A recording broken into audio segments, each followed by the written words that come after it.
Coucou. Bon, je débute cette vidéo par une petite parenthèse par rapport à la vidéo précédente.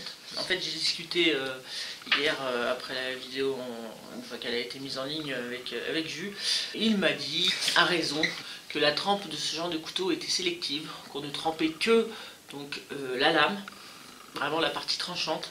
Donc rappelez-vous, la trempe, c'est quand, une fois que la lame a été chauffée, on met donc dans un bain d'huile de préférence, etc.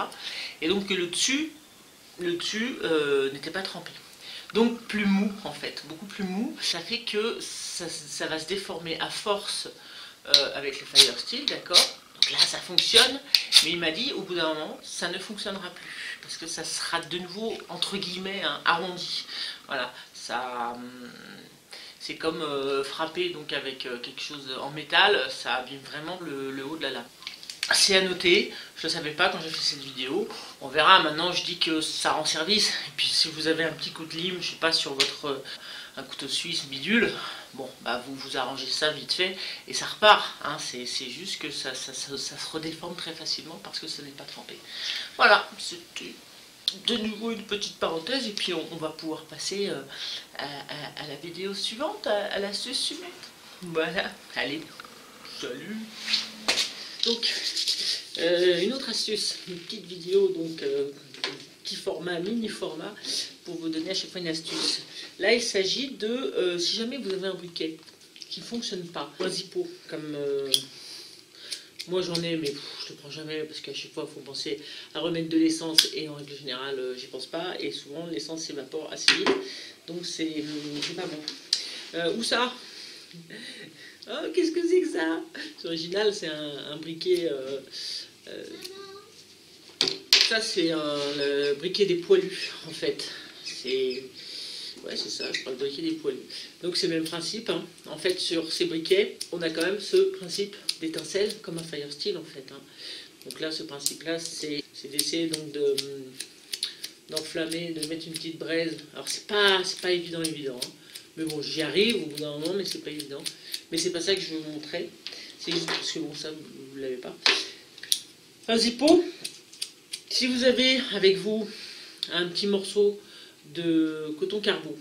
D'ailleurs, je vais vous montrer un truc là, toujours à avoir sur soi. Je pense d'avoir un petit morceau de coton carbo sur soi, c'est quand même pas plus mal. Je vais aller chercher tout ça. Voilà, c'est moi. Je mets mes lunettes pour voir un peu plus clair. Voilà, vous voyez ça là, cette petite bourse là. Petite bourse, juste cousue. Et ben je m'en sers, c'est nouveau, hein, ça vient de sortir. Quand je suis en train de préparer des kits à feu, d'ailleurs, qui seront à vendre, hein, je vous montrerai ça quand ça sera prêt. Et donc ça en trois parties. C'est tout simplement un morceau de chambre à air cousu en dessous, voilà, d'une petite taille. Et on peut mettre comme ça le coton carbo à l'intérieur. Ça permet de le garder solidement avec un autre petit bout d'élastique pour fermer. Alors pareil, les élastiques, c'est de la chambre à air, hein. Donc vous mettez ça dans votre petit kit à feu, c'est quand même bien sympa.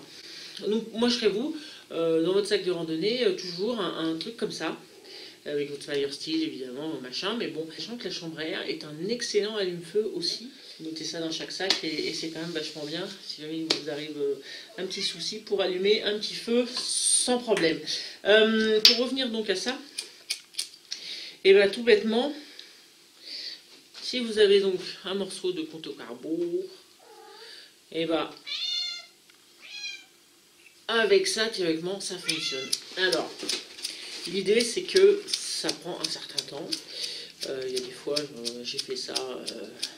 Allez, voilà, c'est allé assez vite. C'est allé assez vite, mais il y a des fois j'ai un peu bataillé. Ça dépend peut-être du coton carbo. Mais voilà.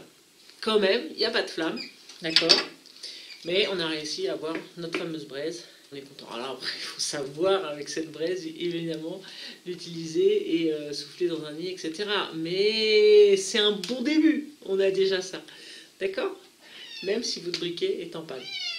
Les étincelles fonctionnent. Et ben c'est tout. Je vais éteindre ça. Hein, et puis je vous dis à très vite pour une autre astuce. J'en ai quelques-unes en préparation. Hein, donc, ça devrait défiler assez vite, régulièrement. La petite sortie aussi avec Lily, si vous avez tenu jusque-là là, pour cette vidéo, je vous dis juste que j'ai pas fini la fin donc, de la sortie avec Lily, où on a mangé, et ensuite j'ai fait une petite infusion. Donc je vous invite à regarder la vidéo dans pas très longtemps, j'essaierai de télécharger ça assez rapidement. Allez, salut, à très vite.